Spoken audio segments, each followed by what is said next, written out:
So here are the 5 tips that I give to patients about protecting their skin.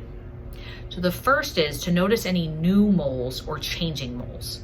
So that means if it was pink and now it's brown, or vice versa, if it was round and now it's shaped like the state of Florida, any mole like that should be brought to your dermatologist's attention.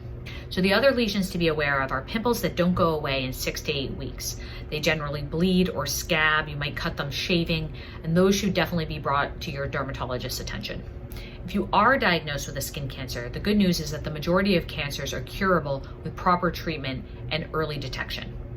The majority of skin cancer is related to sun exposure that you had at some point in your life, whether that was when you were a kid, a teenager, or in your early 20s or 30s.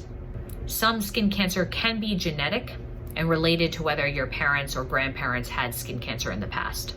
So even if you did get quite a bit of sun in the past, everything that you do now can improve your chances of avoiding skin cancer in the future.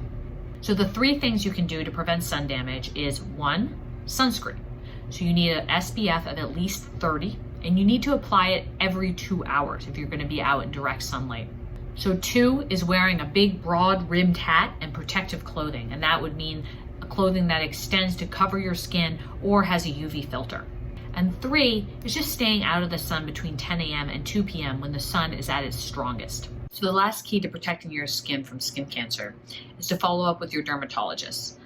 They may want to see you once a year, once every 2 years, or more frequently, depending on your own personal skin cancer history as well as your family history.